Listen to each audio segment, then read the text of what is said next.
Oh, dude, I hate doing these intros. All right, welcome to the river, Aaron Guthrie. Aaron is some sort of disaster expert of some kind. What's your job title? Disaster restoration. Disaster restoration. Yes, sir. That's very exciting, man. Oh, yeah. So you're the guy that as I understand it, people who are in some sort of disaster, you're the guy they call in to deal with it. Yeah, pretty much. Okay.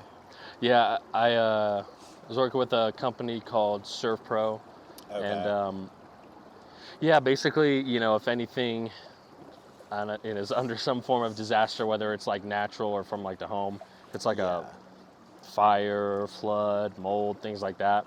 We just come in and we tear out, do demo on the things that like aren't worth saving anymore, and then we just rebuild it.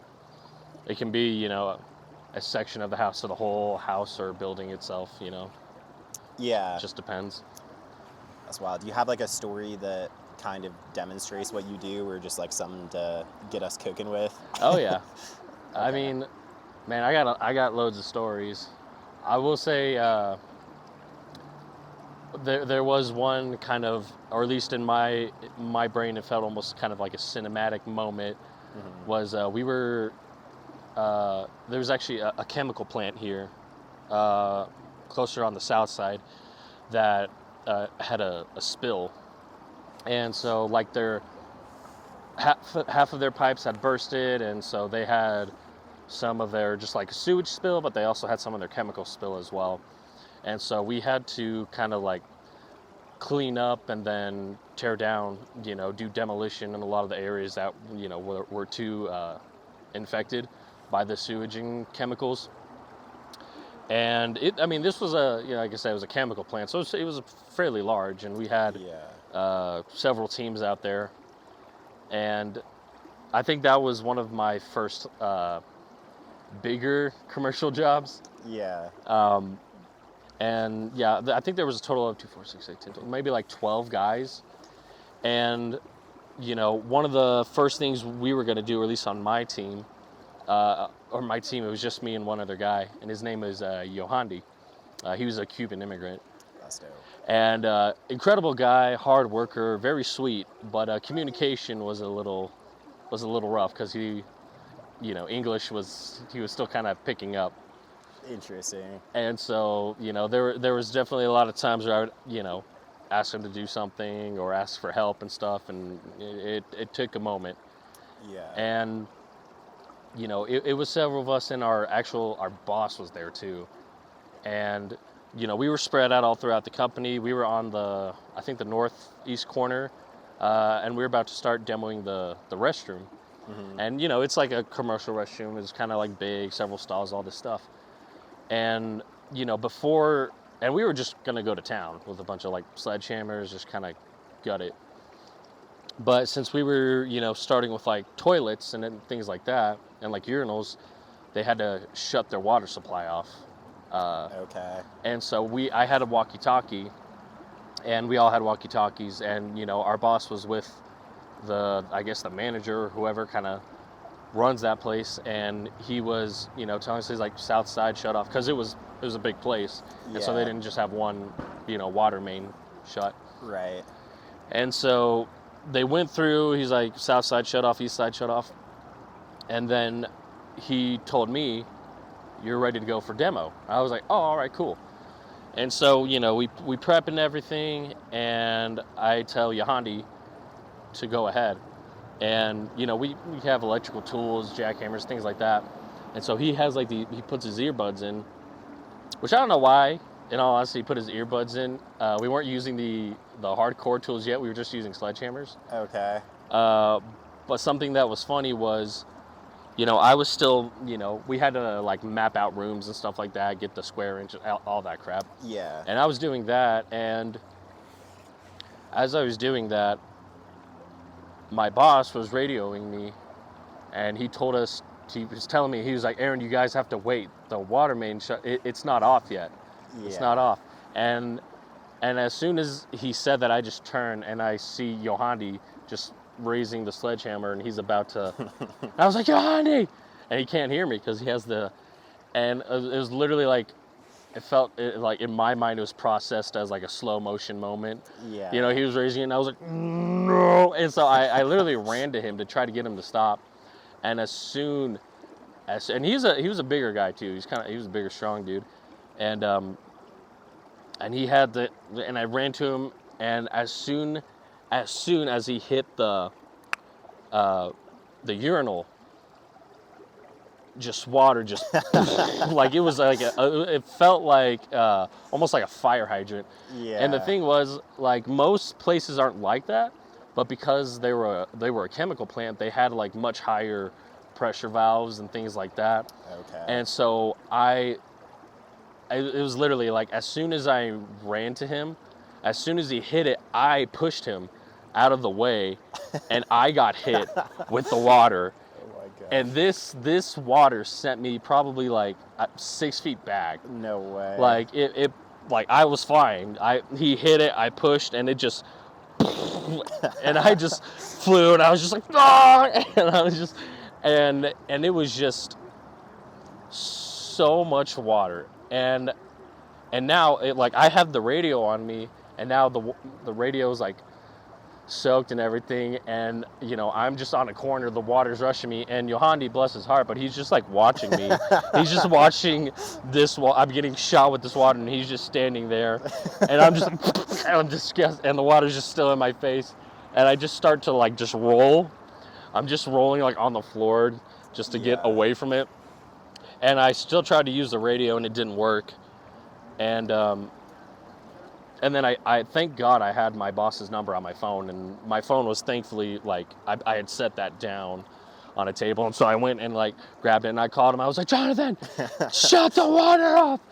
And he was like, we're on our way to the valve now. And so they finally did it, and you know, but now this whole restroom was just completely flooded. That's crazy. And I'm just like, oh my gosh. And you know, thankfully, thank God, we didn't get in trouble, you know, like, because that stuff like that's usually can almost sometimes be fireable. Yeah, you know, for sure. But thankfully my boss was a chill guy, and he was just like, that's my bad, I told you guys to go ahead, and you all went. And so but then we had to, you know, now we had to extract all the water and stuff, so we had to call one of our other guys that have like a truck mount that sucks up water and stuff, so we had to wait, suck up the water, then actually start demoing. That's so funny. But yeah, it's I think that's definitely, in my mind, one of the more, you know, it was a funny story, but I got so many of just like different, you know, situations and stuff like that. And you know, whether there's like there's been multiple times where, you know, pipes have bursted while we're doing demo, or like at a complex or something like that. We one time had a and thank Jesus, God's thankfully favorable to me in this. We were doing a demo, but it was at a house that was caught on fire. And so the fire started like in the kitchen, and the whole place was pretty wrecked, and it had soot. Everything was sucked in soot. So it was a full demo, but the only area that wasn't affected was kind of like the basement. And so they're like, keep the basement, we're gonna keep the basement, we're gonna tell the realtors and this person and that's gonna be stabilized. We're like, all right, cool. Well, that took another few guys, and I don't know whose idea it was, because like the power was off, so we needed a generator. And so we put the generator in the basement, because it was one of the only places where we could that actually still somewhat had power, and our cords could actually reach through like the basement window. And you know, we're using this generator for like our equipment and lights and things like that. And we were supposed to start, you know, upstairs and work our way down. What were you doing? We were kind of just gutting, like tearing out the walls, tearing out insulation, just almost basically everything except for like the actual framing, the foundational framing. And so we were kind of just like gutting everything, and you know, and it smells like smoke. The place, you know, had smoke in there for, weeks, months, and so we're upstairs and we're doing our thing, and we start smelling a little smoky, Yeah. and we're like, okay, that's just the house, it's whatever. We're like, why is it getting like stronger? And we're doing our thing, and then we start to see smoke come out of the vents, and we're like, what the hell? And then we rushed down to the basement, and the generator had caught fire. No way. Yeah, so the generator was on fire, and we're like, oh, and so when a generator's on fire, there's a very good chance that it could explode, Yeah. And so we were very, very nervous to like approach it, but we also didn't want to call the fire department or anything like that. We didn't want to draw more attention than what we had to, and so. And that it wasn't a smart end or ours, but we knew we were gonna get chewed out. Okay, yeah, that makes sense. So we're just like, all right. So we were planning on taking it out ourselves, but I won't lie, we were all kind of scared to approach it. Yeah. Because there's a very high chance it would blow up at any moment. Yeah. And so thankfully, this is bad, but we kind of let it just burn for a second. Yeah. And I think, and not even just out of like thinking, it was just out of fear. Yeah. And thankfully, we had like fire extinguishers and stuff like that. And so we finally man up enough to go to the van and grab a fire extinguisher. And thank God, right when I was on my way out to grab the fire extinguisher, it exploded. No way. Yeah, not the whole thing. It wasn't like this, like, but it had like popped in the back end, had a completely just. That's crazy. And so we're like, and that gave me more confidence, like, all right, it exploded. Yeah. So hopefully the worst is over. Yeah. So I went down and I like sprayed it, and now, I mean, we got the fire out and everything like that, but now the basement's wrecked. Right. And so thank God at the time, I don't think our bosses did a walkthrough. Yeah. Because sometimes they have to walk through to, see the job themselves. And so thank God they hadn't done one. And so we were just like, so after that happened, we just packed everything up, loaded it in the truck, and we're like, and we called our boss and we're like, hey, so the basement's affected too. Yeah. I don't know why they said it wasn't. The basement's completely smoked out as well. Looks like a bomb went off in there. Yeah, it's exactly. It looked like someone threw a bomb in there. Dang, bro. Both of those stories are so crazy. Yeah. There's, dude, whenever you're dealing with like demolition, and things like that, in that aspect, there's a million things that can go wrong.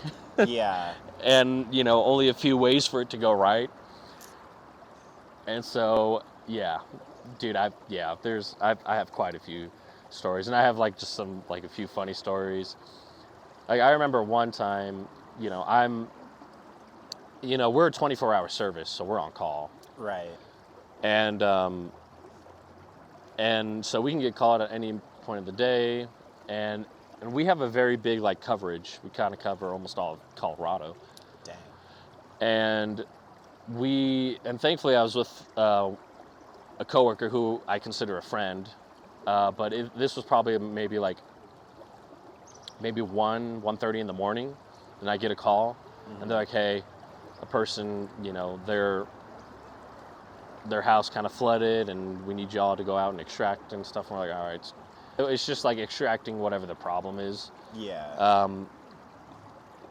But there was we had that call, and the call was like from like literally way past Woodland Park, like deep in the mountains. Mm-hmm. And so their house was probably like an hour and a half away. Yeah. And this is, like I said, this is like 1:30 in the morning. We go to the shop, have up our gears, and this was kind of like it was about winter. And so we're driving, like I said, we drive about an hour and a half, and there comes, and we have, they send us the address, and then we, just use our GPS and go wherever. Yeah. And, we're eventually so deep in the mountain and we're following the GPS, and now we're almost like we're approaching just no roads. Now it's just kind of like dirt path and stuff like that. And we're in the mountains. It's cold. It's foggy. And now at this point, it's almost 3 a.m.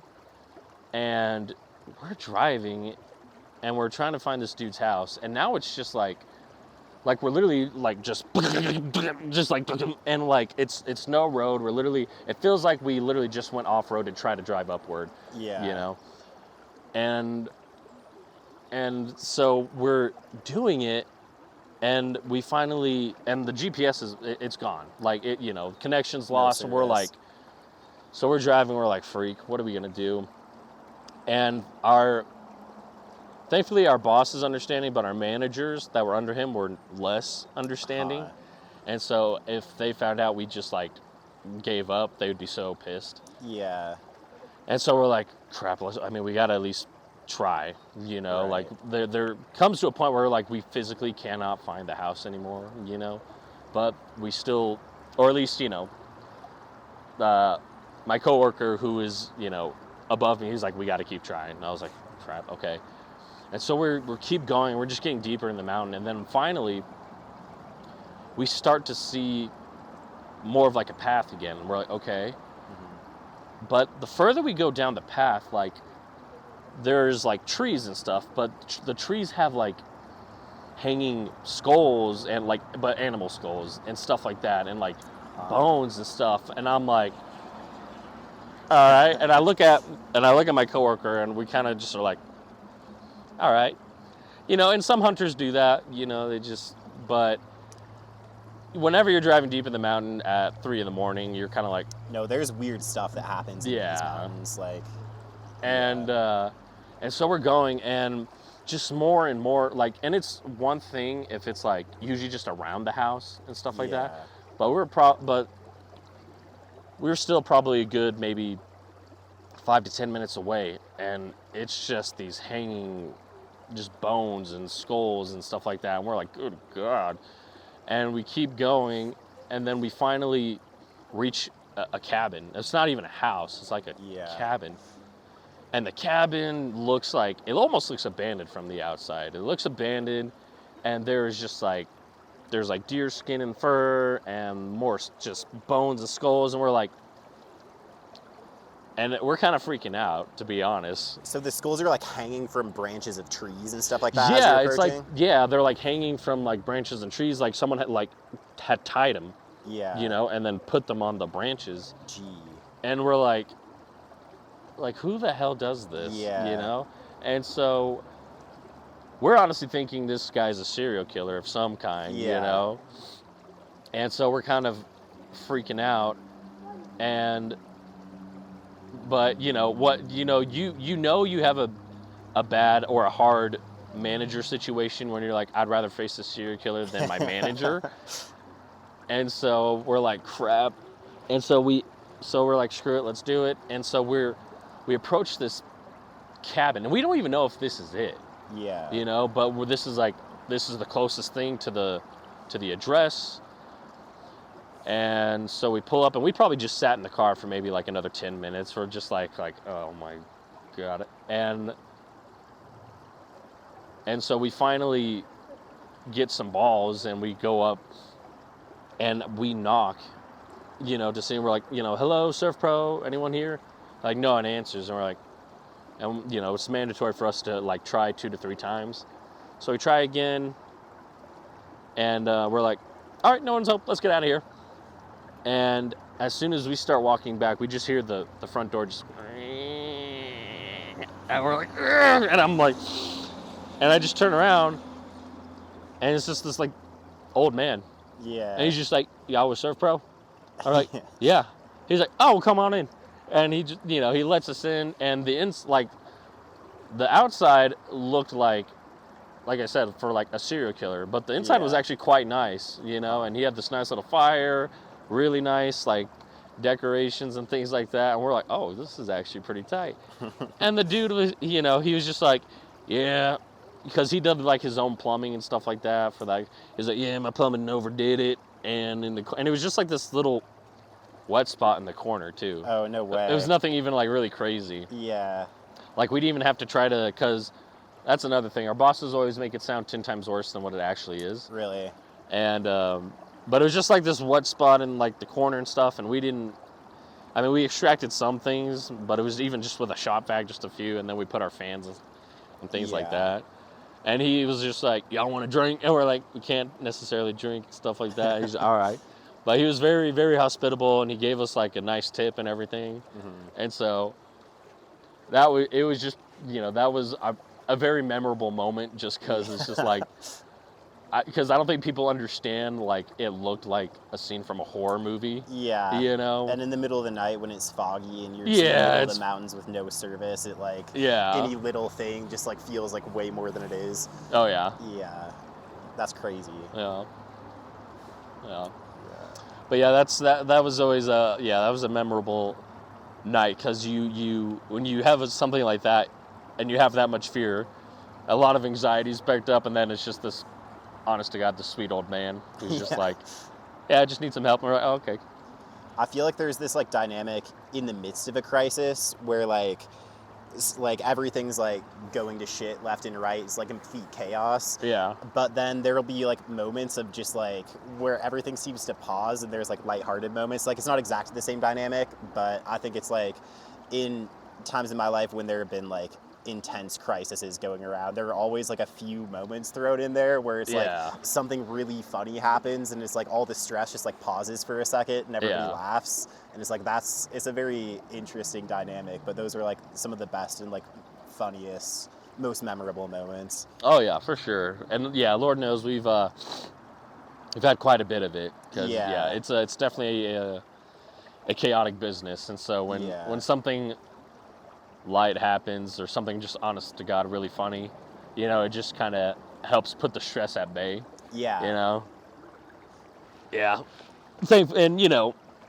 when you in blue collar, everyone has a really good sense of humor too. And that's something that, or at least with one of my coworkers, we know, because we've had to do a lot of like crappy jobs, sometimes quite literally, and and him and I like just know, like, we'll be called out at like 1 or 2 in the morning, and we're literally shoveling shit out of a basement and things like that.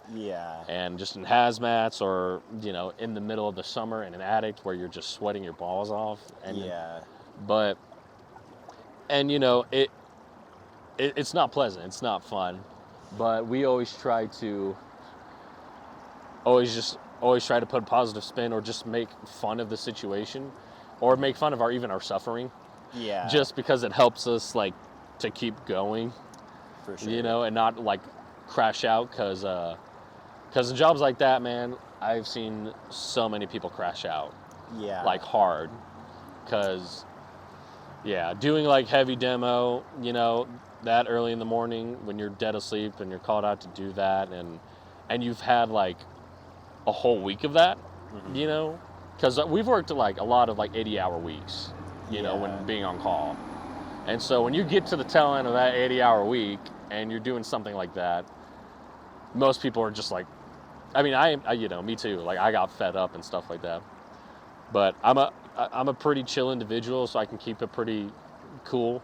But some of these other guys, and it's just blue collar guys, you know what I mean? And a lot of blue collar guys have sometimes very little patience.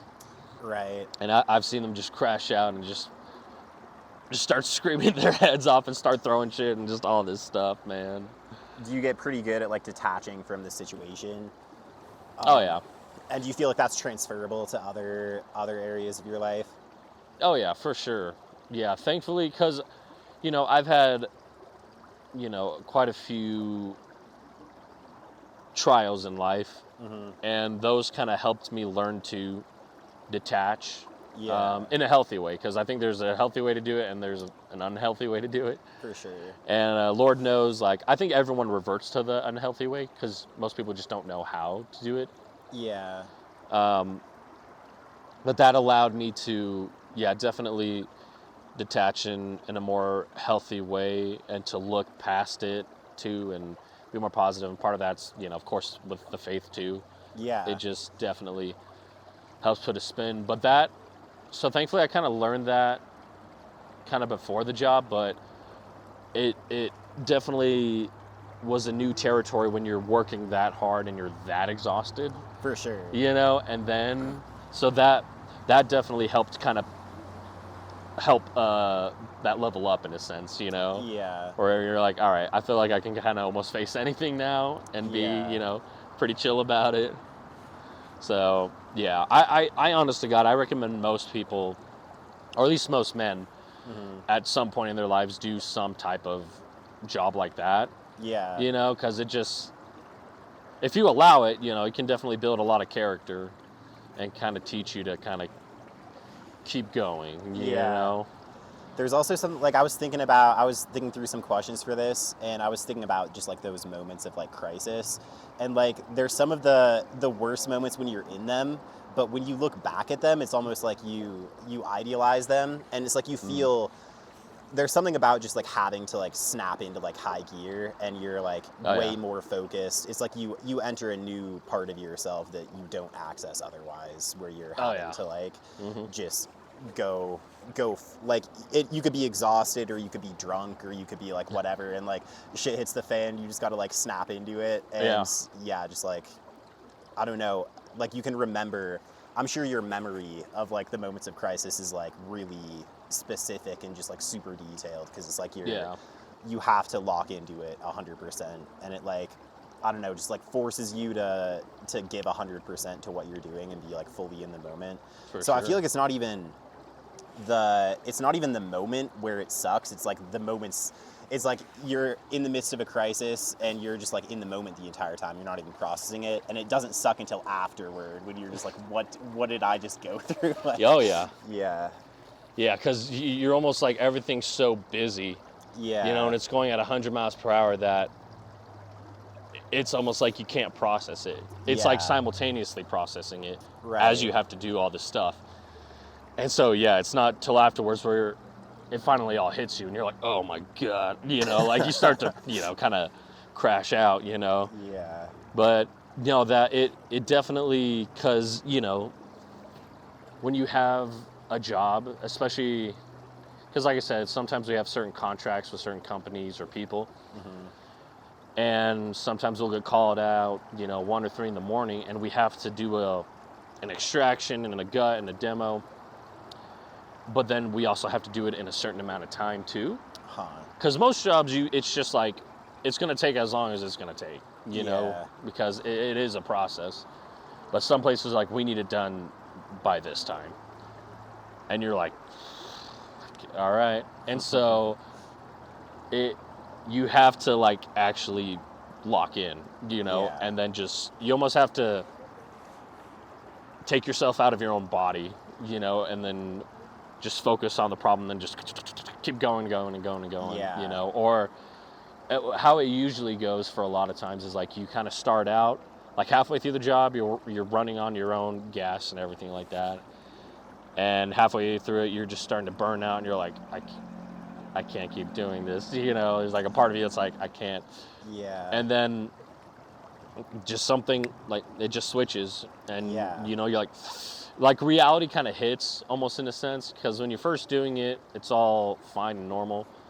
And then by the time you want to give up, reality hits, and you're like, you have to get this done. Right. And so you're like, and then just, go through. Yeah. And, I mean, this is definitely the case for every work environment, but especially in a job like that, it really matters who you're working with, Because if they have the same type of, like, mindset and everything like that, and a positive mindset, you can get through it. You know what I mean? Yeah. Because I have a few coworkers that all they do is kind of complain, and they're just, like, upset the entire time. And, I mean, and you understand, you understand why they're upset. You're upset too.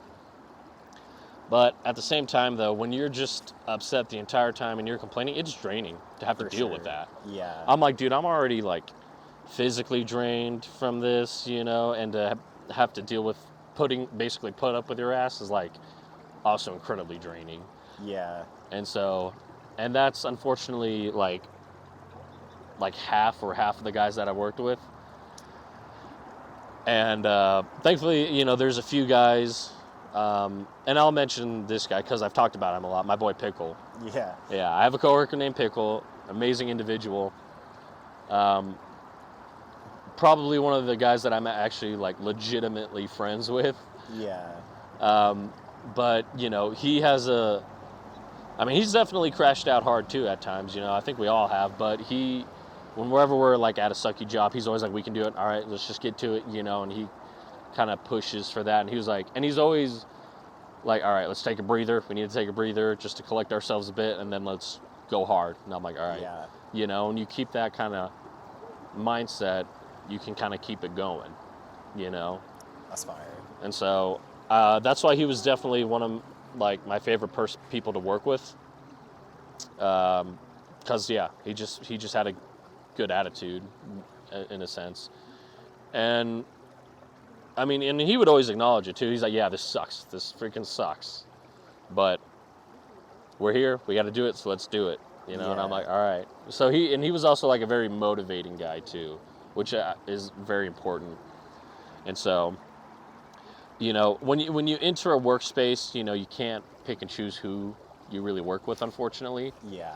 But I would recommend, if there is any ability that you can, because sometimes you can at least somewhat, if you have the ability to choose, surround yourself with that kind of people. Yeah. Because other people are just hate life, or hate the job and stuff that's just too draining to deal with. Yeah, that's brutal. You were saying that you have to like force yourself out of your body. It's almost like an out-of-body experience. Like I feel like that's part of what's addicting about it, or just like what causes you to look back at those moments like, I was really alive in this moment. It's like you literally are forced to like step outside of your body, like overcome the limitations of your body and like connect with something deeper. Do you feel like it gives you've like felt that, like it gives you a deeper connection with like the part of yourself that transcends your body? Like, you're obviously a Christian. Like, do you think being some of those experiences has like strengthened your relationship with God? Or are you just like... Oh yeah. Yeah, for sure. Yeah. Yeah, I it, and what's funny is I've had those experiences or moments all through different things too. Whether it was like work related, and you had to get to that point where it becomes an outer body experience, or there's a moment in your personal life, that where it's like it's all going to hell, just being completely destroyed and shot, but you still have to keep going. Like, you still have to show up the next day and the next day, regardless of all this that's happening. Yeah. And also, even like, and might be sillier, but even in the, like, when I go to the gym too, whenever if you're a person that like trains, with intent, there's moments where you have to have that outer body experience where you're like keep pushing and going, and you almost have to take yourself out in order for your body to physically keep going. And during all those moments, regardless of the situation or how it came about, man, it definitely, it's interesting because, or at least for me, because I'm aware of God and everything like that, whenever you have those moments, you definitely feel God in those moments. Yeah. Because like, or at least for I think most people, you're like, it's either by God's design or He's the one that's actually helping me do this in this moment, because there's no way I can.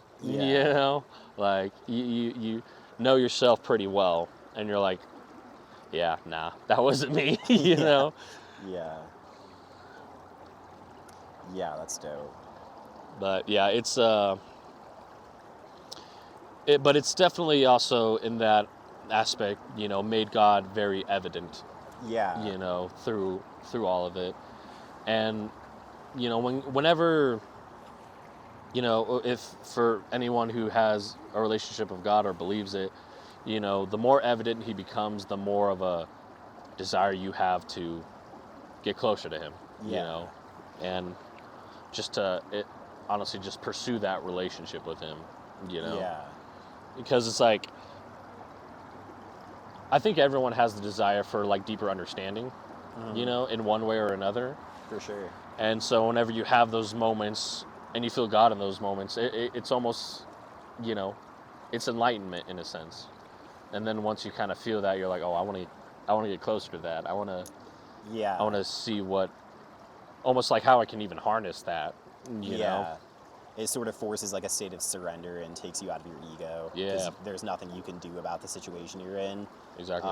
But then that's when you can kind of see that like there's God is working through it. Mm-hmm. And yeah, it's crazy, man. Yeah. Are there other stories that come to mind as far as just like crazy stuff that's happened or stories you like? Oh yeah. Yeah, man. Like I said, I got quite a few. Yeah. You know, I mean, a lot of the most hectic ones is usually like us, you know, not being smart and, or just not thinking, or, you know, you kind of get in a routine. And so I don't know if it's pride or what, you're kind of like, I got this. And then you kind of shut your mind off sometimes. And then that's when the bad things happen. Yeah. But you know, there's like, I had, this is a small one, but just to segue into like more, I had a coworker where we were doing, once again, you know, demo in a house, and he was in the, I believe it was the attic, and I was in the upstairs, and you know, I'm kind of mapping out the upstairs and chalking it and things like that, and chalking is like, you know, chalking around the place, everything that we're gonna like cut and pull out. And he's, you know, in the attic because that was affected, and he's looking, and I can hear him. You know, I'm doing my thing, I'm writing stuff down, and I hear his footsteps, and you know, and everything, most houses is just like drywall. You know what I mean? Like everyone uses like drywall for everything nowadays. It's just very convenient. Yeah. And this man, I don't know if he missed a step or what.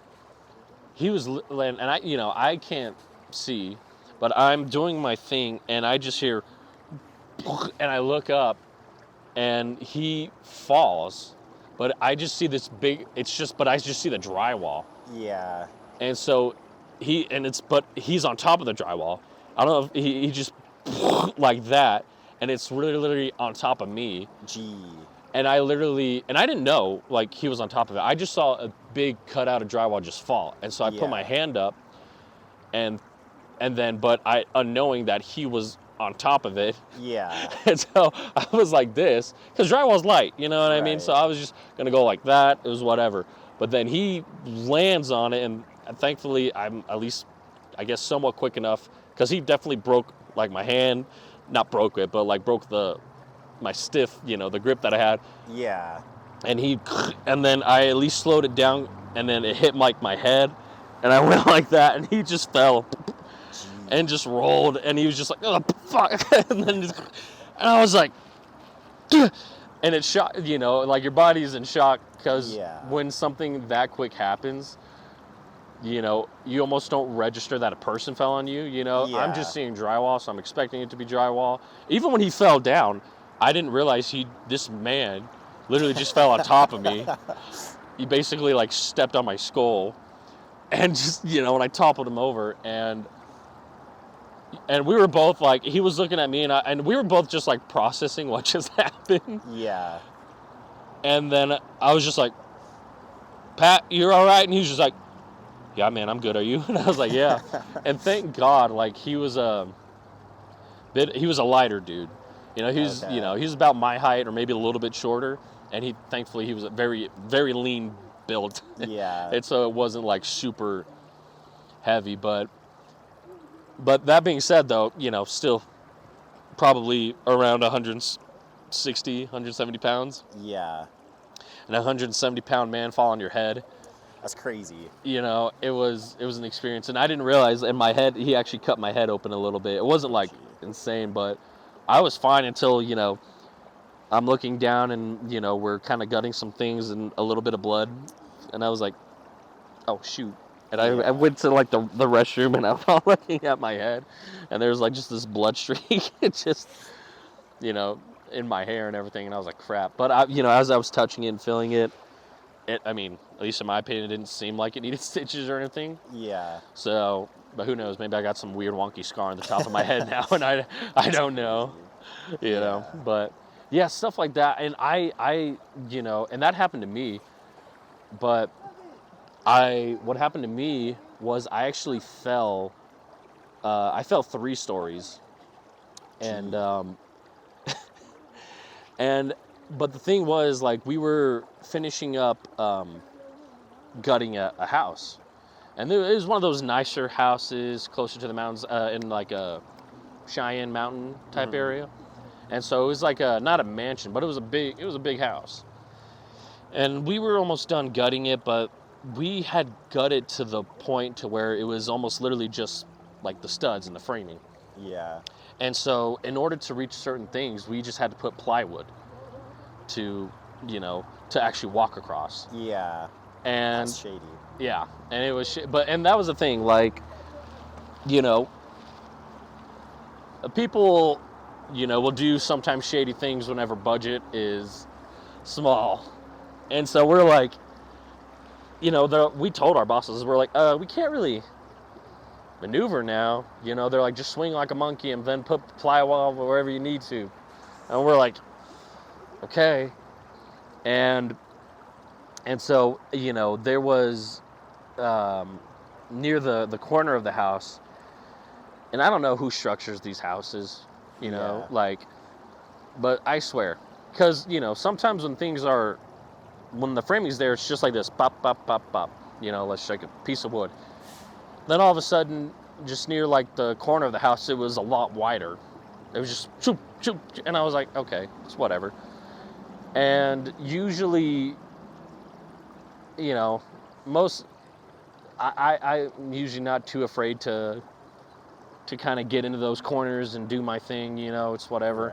Because a lot of guys, a lot of guys are sometimes nervous. They're like, nah, man, I don't want to do that. Because if I follow this game, and that's fair. Like, some of my coworkers are like in their 40s. Okay. And so they're like, you're the young bug, why don't you go over there and do that? And I was like, all right. And so I had to get the last bit out of like drywall and nails and stuff like that, just like in this corner. And in this corner is where the more separated, it's like from, and I don't know, like, I'm not an architect, so I don't know if they had to do that, because the last 3 There's a layers. cop behind you right now. There's a cop? Yeah, dude, on the walking path. Oh, shoot. We're not doing anything, officer. Sorry, go on. But, you know, like I said, in that corner, they were just more spread out, and so we had the plywood, you know, just... but I had to, like, climb up to the ceiling, so I jumped off studs, and I'm on the stud, I'm hanging, you know, and kind of sitting down, kind of hooked in, and kind of just pulling it and unscrewing some things. And it felt firm when I checked, but there was a slanted corner beam that I was leaning on like that. And so I'm like taking the nails, I'm taking the drywall, I'm pulling some of the metal framing out, and that corner piece just gives out. And I fall straight through the plywood. I fall off, and, you know, I'm not the biggest guy in the world, but, you know, at the time I was probably weighing around like 215 pounds. Yeah. And so I fall a couple of feet, I break straight through the plywood. Gee.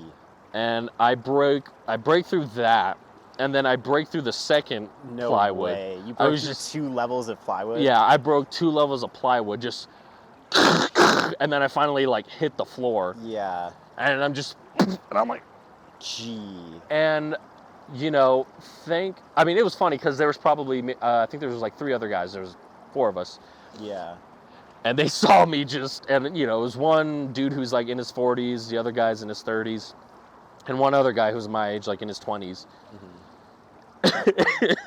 And and they're all each on a different layer, so they just literally see me, each one of them just see my body just go, and then, and I thank God, like, nothing, like, of course I had a couple of like cuts and bruises and stuff like that, but nothing major. Yeah. Like, no, not even like super like head trauma or nothing like that. But it sure as hell like knocked the wind out of me when I hit the floor, and they immediately just like run downstairs and they check on me. I don't think I've ever seen anyone sitting. There you go, man. We come down here and make sure people don't do anything. Okay. Oh yeah. We'd appreciate it. Yes, sir. I'm gonna tell you people to get out here, so. Okay. So you don't get. Okay, appreciate it, man. That's crazy, bro. We've been visited by the fire department and the cops now. Really? Yeah. Me and Nick were having a fire right here. Oh, shoot. And a fire truck pulled up and told us we had to put it out. Oh, wow. Yeah. Crazy, man.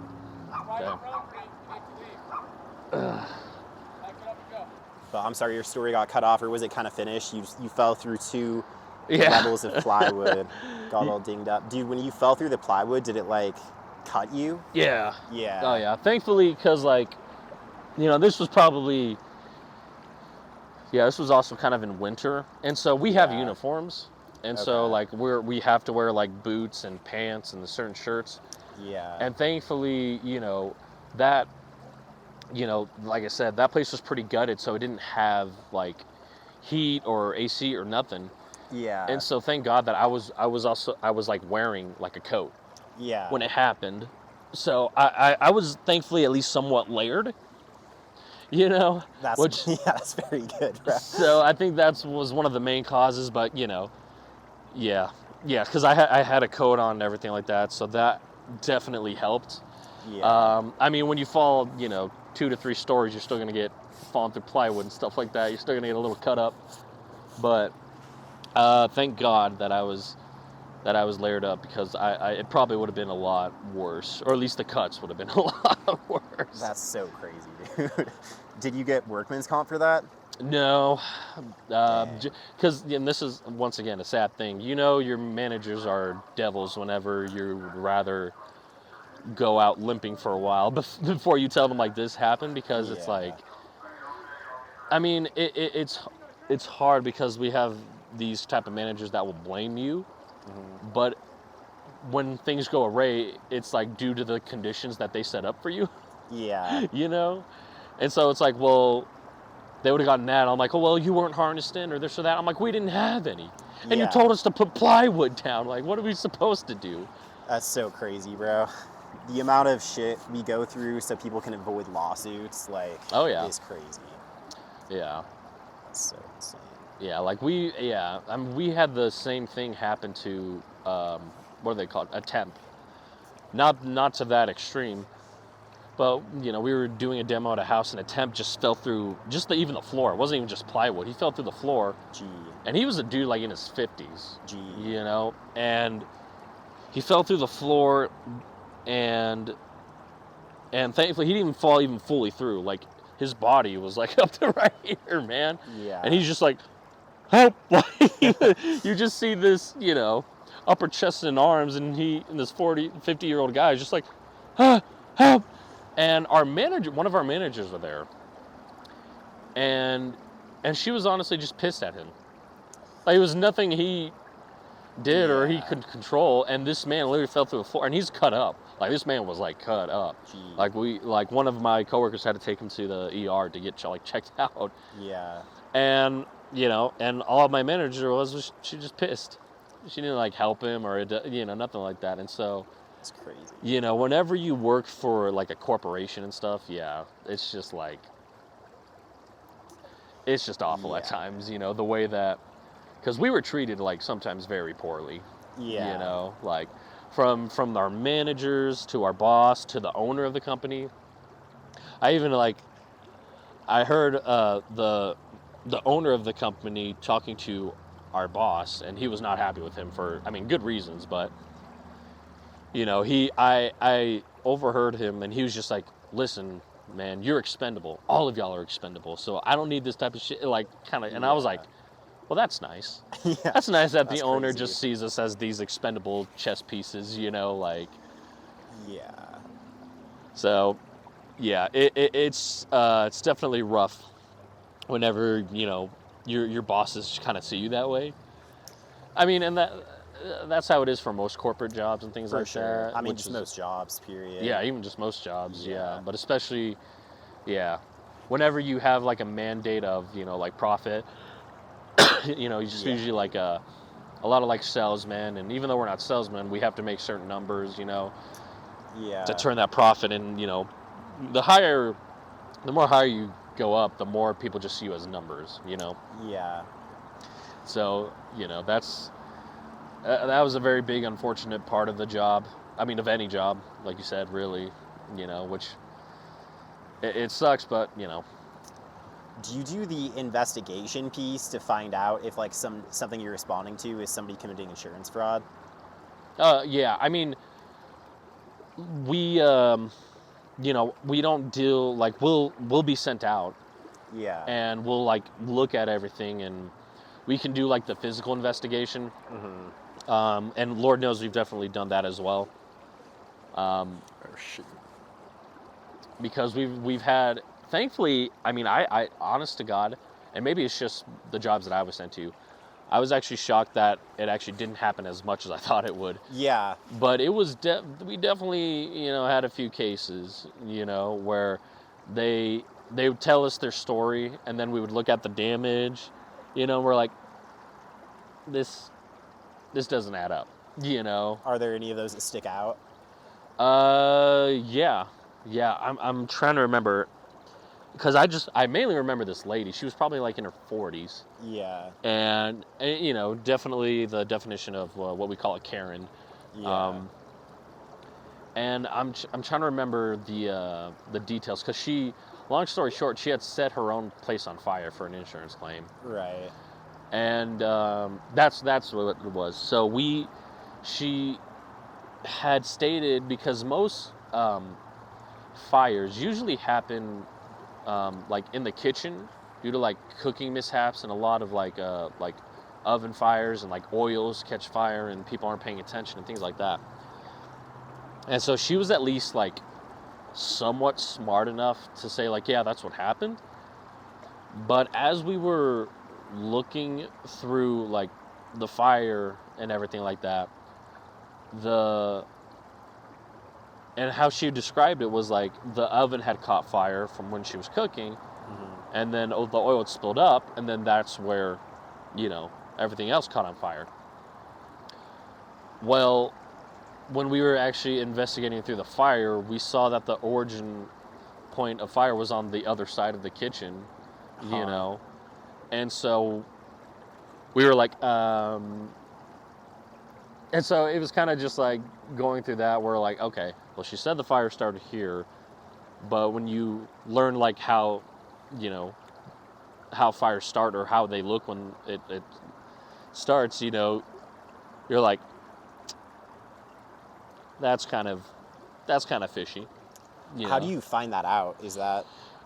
It's basically or at least how we do it, because there's like firefighters have like a lot more experience, but it's almost like a shade of tint of like the soot of, and like the surroundings of it, because when fires kind of like start out, or at least on like certain surfaces and like drywall, they leave like this initial what do they call it? It's like a soot circle.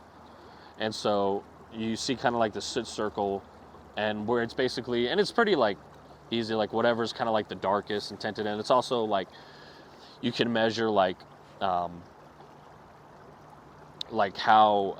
burnt it is, by even kind of just poking around. But they have more specific tools than we do, but we can like at least like we have like these prongs and stuff that we would like look through. Yeah. And so you kind of chase it, and most people would be able to tell, like, it's like, oh, it's the darkest here, and then it spreads, in a sense. And so it was kind of like that because so we were going through it, and if the fire had started from like her little like nook from where it was, it would have had like this really dark circle right here, and then it kind of would have like had lighter rings around it, kind of in a sense, and then kind of spread. And we didn't see that where she said, and we found it like on the end of like not the island, but like the countertop, and we're like, okay. And and actually that's pretty common because a lot of people are too scared to start a fire right where, because this happens, like people commit insurance fraud all the time. All the time.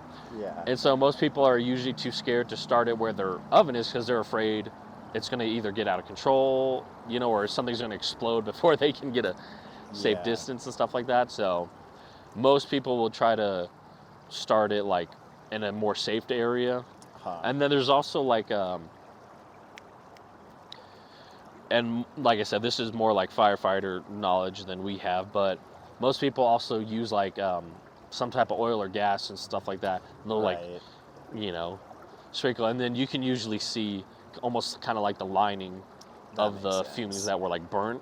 Yeah. And so that was another thing too. Yeah. Where we saw the origin, then we saw the streaks too of the gas that she was using, or the lighter fluid, I should say. And so we're like, because like you said, like when you cook with oil and then it catches flame and when it spats out, it's like it almost looks more like a splatter. It's like and but there was no splatter. We saw these streaks. And so we're like, this looks quite deliberate, if you ask me. Did you confront her about it? Oh yeah. What happened? Oh yeah. And she had like no good explanation. Really? Because we were kind of telling her the same thing. Yeah. Because we have to ask her questions and things like that. Yeah. We asked her questions beforehand. She gave us the story. And we're like, okay, and then we check it out. And then we saw the things that we saw, and we're like, and we asked her into the kitchen. We're like, ma'am, so you said the oil split up right there, and she was just like, yes. And we were like, you see those streaks? Yeah. We're pointing that out, and she was just like, huh. She's like, yeah. And we're like, well, that, I was like, that looks like lighting fluid that people would spray before. And she was just like, it must have been the oil. And we're like, ma'am, oil doesn't do that. It doesn't create streamlines like that. That's crazy. And so we had to confront her about it. And, she was just kind of dodgy the whole time, of course, denying everything. But, we talked to our bosses and they talked to the insurance and we're like, all right. Do you know what happened with it? I mean, I think it was labeled as like insurance fraud, and like we didn't even end up doing the demolition. Dang. That's because crazy. when you kind of get caught in the act, you're like, all right. And so but that was one of the times. That one definitely stuck out. But it was just at least because there was a couple other ones, but people were just a little more like slick with it, or they were very and I think that was the thing, like her personality was guilt, you know what I mean? Like, so she definitely stuck out, and other people were like and there was a few where you didn't know for sure, you're like, you can't really nudge it, but there were some people, like in her case, where we could tell, but in order for the insurance to deny, I think they had to go to like a fire department to get like a more like an actual specialist. Yeah. To be like, okay, because like we could like refer people, but there are certain things like that where we can't say 100%. Like, we could give our opinion and then tell the insurance companies, but then the insurance companies hire somebody else that's like, oh yeah, this. That makes sense. But yeah, that's crazy. Yeah, but apparently it happens quite a bit. Like I said, for me it only or at least was part of it a few times, but according to a lot of other guys that I've worked with, they're like, oh yeah, it happens quite a bit. We're like, oh wow, okay. That's crazy, man. I wonder, I'm sure nobody has the statistics on how many people get away with insurance fraud, because you don't know when they get away with it, but I wonder what those statistics are like, because I feel like usually it's a pretty bad attempt. Like that would just be what I would guess, but I have no idea. Did you see the cops literally pulled up in their truck on that walking path? No. They pulled up a police car on the walking path. And then did you hear them talking on their radio? Telling while you were finishing that story, he talked through like the loudspeaker, like he yelled at them to leave. Oh, I heard I that. guess I didn't know if he was leaving. talking about them or... No, he was telling them to leave, and then they, I guess, weren't leaving. He got in his car and used the speaker and told them to leave again. It'll probably be in the background. Yeah, That's crazy, man. I don't know if you know about this. I can't remember the guy's name, but there was a politician back in New York back in the 90s, and he was that conspiracy around him where he said, I'm going to clean out the streets and get rid of like homeless so they can have more jobs, and homeless people were starting to disappear, and it was theory that he was like killing homeless people. No way. And yeah, it was like a whole thing in New York back in the 90s. That's crazy. I've never heard of that. Oh man, yeah, I got to ask my boy Pickle because he's actually the one that told me. Because there was like, there was even people who were homeless but still had like families in New York, and they were like, he went missing, we don't know where he's at. And so people started putting eyes on that politician who's just like, yeah, I'm gonna start getting rid of the homeless and stuff like that, and they started dropping, man. That's crazy. And they think he was like, Bro, I was watching a old rerun of The Apprentice or The Celebrity Apprentice. Oh yeah. I just love watching old reality TV shows. Because, dude, I don't know what happened to reality TV, but it used to be so unhinged. And just like the craziest things would happen. Yeah. But I found a new favorite reality TV archetype on this season of The Celebrity Apprentice. They had this governor, I think his name is Rod Blagojevich. Oh, okay. He was part of this big scandal where people alleged that he was trying to sell off the Senate seat that Obama vacated when he became the president. Oh, okay. And so this dude's trying to clear his name, and he has all of these ongoing trials, and he goes on The Celebrity Apprentice, in an attempt to like clear his name and help his public image. So in every what do they call them? The confessional, when they do like the interviews. Oh yeah. In every one of his confessionals, he like says a little bit about what they're asking him about, and then just throws in something about how he's innocent and he's like an innocent man being accused of these crimes he didn't commit. And then they're out in public trying to get these tasks done. And he'll just like literally every single person that walked by him, he's like, "Hey, how you doing?" And some people would just be like, "You're a disgrace," and he'd be like, "No, I'm an innocent man." Like, dude, apparently, so then they had the finale, and Trump was like, had them raise their hands. He was like, "Who here thinks that he's innocent, or who here thinks he's guilty?" And they all like raised their hands based on whether they thought he was innocent or guilty. And it was so funny. Like literally and he's just like such a politician with like his mannerisms and everything. He would just pass random people on the streets and be like, "Hey, how you doing? How you doing? Beautiful day. You're a disgrace." And you'd be like, "Nope, I'm an innocent man." Have a great day. I'm being framed. But apparently, I heard since then, I was listening to another podcast where somebody just like referenced him talking about how he actually was innocent. Oh wow. But I actually don't know. I know Trump pardoned him eventually. Yeah. But it's crazy, bro. That's definitely my new favorite reality show archetype, is like somebody who's going on there to try to clear their name. Yeah. Unbelievable. Hey, I'm innocent. You're a disgrace. If it's a politician, he's probably not as innocent. I don't think any politician is. Yeah. But no, dude, the other thing is he didn't know how to use a phone. He didn't know how to text. I think this was like in 2009 or something when they filmed this season. And he was the project manager. I don't know if you know how The Apprentice works. They have like a project manager who's on this like business task. And he was in a different city trying to communicate with his team, but he didn't know how to text or email. He didn't know how to send a text or send an email. Oh, wow. So... How old is this guy? No, he was probably like 50 when the show was being filmed, but I wondered if that was like an excuse he was trying to make, like he was trying to pretend like he didn't even know how to text or email to help him in his trial, like that claimed that he was texting or emailing these people trying to sell off this Senate seat. Oh, yeah. But I don't know. Either way, it was literally so funny. I think he's my favorite reality show contestant of all time. Oh, my gosh. I mean, if you're a politician, he definitely knows at least how to email, so...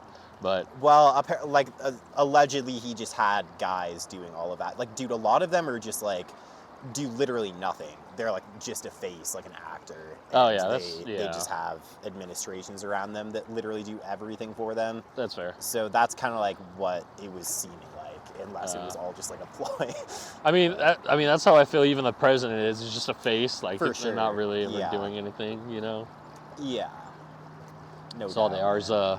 Especially some of the recent ones. yeah. Like, yeah. Yeah, man, it's wild. It's like there's no way this guy with dementia is running the country right now. Yeah, I have no idea if any presidents are really doing anything. Nah. But like, yeah, Yeah. I don't know, man. Yeah, I always just thought they were basically just a mascot, you know, Yeah. for America, and that's Yeah, really a good all way they to are. put it. It's crazy, man. Yeah. No, it's funny because, I mean, it's interesting. I feel like reality TV, you know, in the 90s and early 2000s were Yeah. way more unhinged than what they are now. No, yeah, dude, I want to bring it back. Like, that's one of the things I want to do along with the podcast is start making unhinged reality TV. It's a dream, bro. Yeah, You it's gotta make it interesting. happen. Yeah, well, I don't know, like, who decides to do, like, censorship and stuff like that, you know? Because Yeah. you get, like, they're less unhinged because censorship has gone up. Mhm. But it's so weird. It's like certain forms of media are way more censored than what they used to be. It's a lot of self-censorship, I think, too. Just like Yeah. people trying to avoid controversy, which is like not necessarily a great business model. Nah. Yeah, you got to lean into it, man. I mean, I think that's the thing. We've entered almost like new times where, if you were like a figure of controversy, you would almost thrive back in those days. You know what I Yeah. mean? Like, the Yeah. more sales, the more crazy, and it's like boom, boom, boom, boom, boom. People loved you. But now, if you do even the slightest thing of controversy nowadays, it's like, I don't know, dude. I think like on one hand, that's kind of true. Like people get canceled for less than they were doing back then.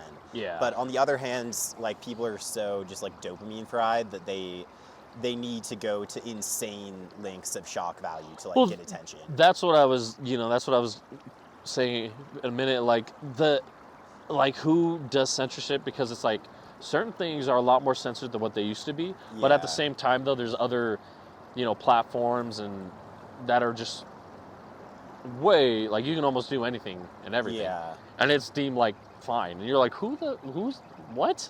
Yeah. Like who? And the people who dominate the media space are people who just like run on controversy. Yeah. Yeah. It's crazy. I don't know. But I feel like we're especially in a place now to where, it almost feels like almost everything has a hand of control, through, Yeah. government filters and things like that. So it's just like whatever I think it's been that way. It's just more apparent now. that's fair. Yeah. It's just like whatever they want that is more controversy to pay attention to, they'll have that. The things that they Yeah. don't want, they'll try to hide that up. Yeah. Dude, there was an Epstein file drop where Epstein was talking about how Biden died and like I'd seen this conspiracy before, but it's like the idea is that Biden died in like 2019 or something like that and was replaced with like a clone. Oh, wow. And there are definitely clips of Biden where it seems really obvious that it's a dude wearing a mask. Or it's like, Yeah. the crazy thing is, like, they're so bad at it. Like, they have so many, like, mishaps and stuff like that. Or they just, like, run somebody who's supposed to be Biden who's, like, inches taller than the normal Biden is. And Yeah. it's just, like, really obvious stuff. So it seems like they, like, want to get caught. Like, or they want to, like, have these stories running. Yeah. So it's like, I don't know what's happening, man. I mean, It's crazy, though. I think it was, what was this? I think it was either last week or something like that. Mm-hmm. They, and this was kind of more like a mockery type deal, not serious, but there was a bit of serious undertone to it. Yeah. Where it showed, like Biden walking on, I think it was like on a beach to do like a press conference or something like that. Yeah. And it shows him like stumbling, fairly hard like he always does. But just his movements were just like what are you doing? Like this doesn't, like, why, even for like a normal human, this is weird. You know Yeah. how he's just moving? And they did a side-by-side frame of like a robot, like an actual robot that people use, and it moves the exact same way as Biden was moving. That's crazy. And people are like, he's an android now, man. He's not even a real person no more. I mean, I think that they can probably clone people. Like, wasn't like Dolly the sheep? Was that in like the 1960s or something? Yeah, I could be around pretty there. off about that, but I'm sure they could clone people if they wanted to. I don't know if that's what they would want to do though. Like, they could also just create masks or. That's the thing. I think because there was a. I think it was, why? Why are you running a dead man for president? Like, Biden's doesn't even have appeal. Like, I was about to say, I'm like, what is the point? Yeah, man? no, it's like, it's all so weird. Like, why are you doing it? Why are you doing it so, like, seemingly intentionally poorly? Yeah. Like, it's all so weird. I mean, I think, when doing things like that, or it seems like intentionally poor, I mean, you never know for a fact or anything like that, but I know, or not know, but I think, like, it's kind of the same ordeal of, like, Area 51 type things, because there's so many things that, like, opened up, they're like, oh, this Area 51 file, or we found Area 51, there's, like, a clip in, the space, whatever, and it's like, and they're like, oh, we're trying to cover it up, and I'm like, well, they're doing a really bad job of covering it up. Well, some of it, like, Bob Lazar, I think, blew the whistle on Area 51. Talking about, he was this dude who supposedly worked on Area 51 on UFOs inside of Area 51, and then came out as like a whistleblower talking about it. So I think that that's how Area 51 is known, but I do think that they probably use fake whistleblowers. I think Bob Lazar's story is pretty solid. Like, he talked about them having elements that were later confirmed, and just like his story is held up really well across time. But who knows what's going on, man? The world is a stage. Yeah, that's the thing that I'm trying to, well, not trying to, but sometimes every now and again when I come across those things, because sometimes I feel like, I feel like they do a bad job of covering it up, because they're like, let's get people focused on aliens. Whenever there's big Epstein news, there's big alien news at the same time. Yeah, like, let's get their minds off of this, No, it's like very, very consistently, you can, like, if they're trying to push this alien story, literally 100% of the time, you can just go, okay, what's the story that they're trying to cover up, and then find it really quickly. Yeah. It's insane, man. Yeah. I was so funny when the new release of, like, the Epstein files, and Trump's like, I'm gonna release everything, and then they're like, trying to find out that his name was on it, and he was like, you know what, let's keep this. They're idiots. They're so stupid. Like, they've changed their story so many times, and now Trump is all like, Epstein who? Like, people are still talking about this guy? Like, claiming Pam Bondi was talking about how she had, like, thousands of files on her desk, and then, like, a month later, she's like, no, there are no Epstein files. There's no evidence Epstein was human trafficking. It's like just going back and forth, and now they're all like, Epstein who? Like, people are still talking about that? Yeah.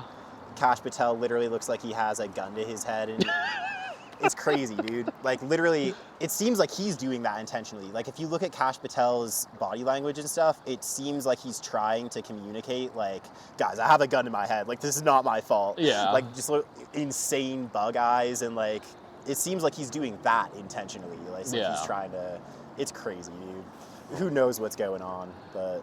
Yeah, there's, no definitive. I mean, because I have a coworker, and he's all about the conspiracy. Just everything conspiracy. And is it Pickle? Huh? Is it Pickle? No. This guy was he's now the warehouse manager. His name's Matt. Great guy. Love him to death. But it's just like, he'll hop on the belief scale to almost every, thing, and I'm like, come on, man, at least you have to acknowledge some of this is just bullcrap to get your mind off of the real things. And he's just like, yeah, but it's, he's like, but that's also connected to that, and this has to be real, or they're hiding in plain sight, and I'm like, come on, Matt. It is fun, man.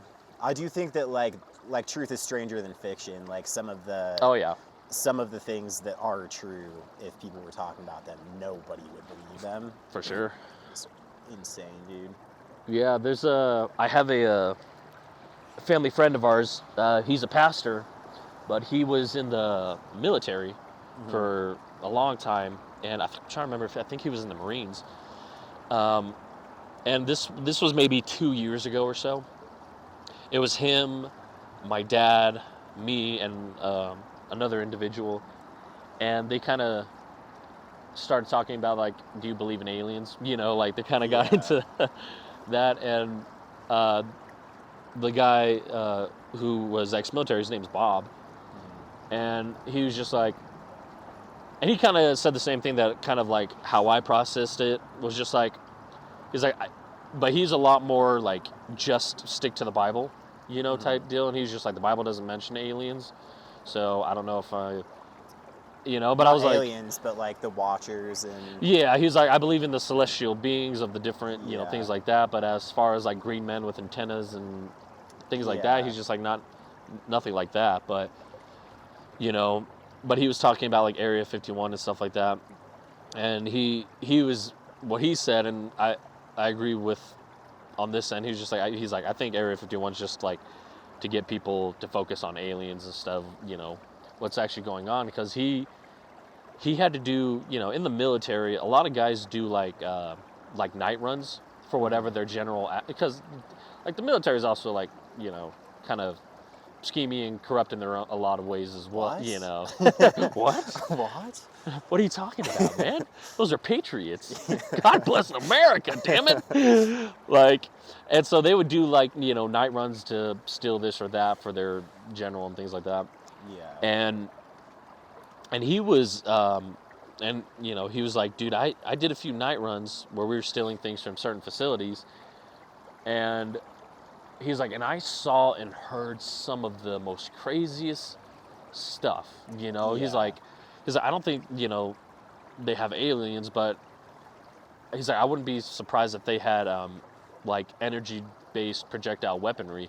He's like, because I remember doing a night run, taking equipment from a facility, from like this secure facility, and during that, he's like, I couldn't see, but like they had their like a platform where they would run like their experiments or whatnot. He's like, and I saw the like craziest colors, and I saw and just heard just the strangest noise that I've ever heard of, like these like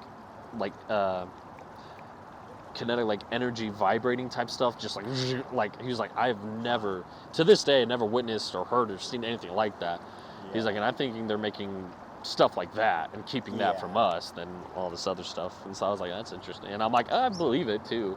Is like, because I think that as well, or like, kind of how I see it is like, I think there could be, you know, aliens and stuff, but I think they're tied with like demons or fallen angels, you know, because there is in the book of Enoch, it talks about one of the fallen angels, and I believe his name was, I think it's Azrael, and he was he taught mankind. He was the first one to teach mankind about weapons, you know, so he showed mankind what weapons were and, you know, how to use them and things like that. And Is it the same dude who taught them like writing and like makeup and? I think so. I think it was either, might have been the same demon, but I knew there was a couple of fallen ones that taught humanity a couple of different things. But I know this one specifically gave them knowledge about weaponry and things like that. And so, and you know, like it goes to show in like Enoch too that some of these fallen angels came to Earth and then, you know, like mated with women, and then that's when like the giants were born and things like that. And like I wouldn't be surprised if like some form of like subspecies of like that are the aliens, you know. Dude, in like really occult circles, they all like love the idea that they're descendants of the Nephilim. Yeah. They like you hear about that. Like they think that that's what gives them the right to rule, is that they have like Nephilim blood. Yeah. So they think they like use that to rationalize their like divine right to rule over the chattel. Yeah. It's crazy, bro. I mean, I like, honest to God, I wouldn't be surprised. Yeah. If those are like, there are people nowadays, those are the ones that, because there's that conspiracy of like the whole world's run by this type of one kind of government head. It's like Black something. BlackRock? I think so. That's like a huge corporation. Or a huge corporation. They own a big percentage of just companies and real estate. And Oh, okay. Yeah, there was something along those, but I wouldn't be surprised if, what people would say, like the lizard people are or something like that, is like these descendants from like the, Nephilim, and they have that. Yeah. They feel like it's their birthright to rule the world. Yeah. And so, I mean, it's interesting when you kind of boil it down, but I mean, I would definitely recommend people who are kind of like interested in that to definitely read. It's like either the Book of Enoch or like the sub-theologies from that. It's very, very interesting. But it's like when you actually dive into it, or at least to me, like it makes sense, kind of like the structures and how when the angels like taught men how to ride and taught them weaponry and things like that and what it looked like and like, and that being tied into like world domination, but also like aliens and things like that. Like you're kind of like, this actually kind of makes sense, Yeah, dude, the biblical view of reality explains it better than anything else. Yeah. Like, yeah, it's crazy, man.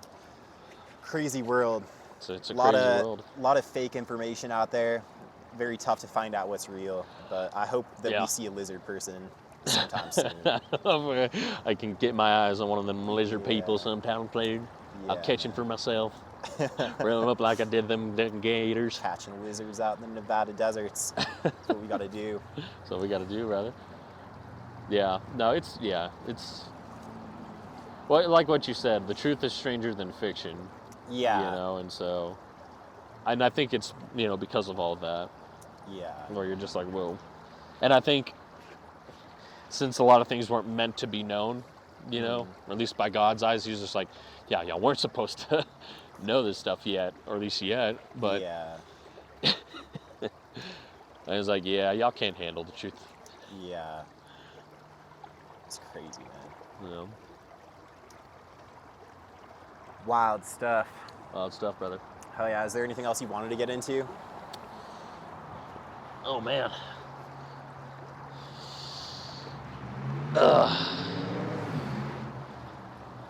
I mean, nothing in like that I thought about particularly. We're just open range floor. I didn't know if you had like certain ideas or questions or anything like that. Yeah, dude. I mean, I wrote down some questions related to the job stuff, but you covered all of it without me having to ask it. So I don't think there was anything else on that I was thinking about. That's fair. But yeah, dude, that sounds like such an interesting job and just experiences and like. There's. Is there anything you took away from that you use all the time that you think is just like a really useful skill or mindset or anything like that? Yeah, I mean, the cool thing about those type of like blue collar jobs and stuff like that, it's it really goes a lot in the practicality of like home remodeling and things that you want to do.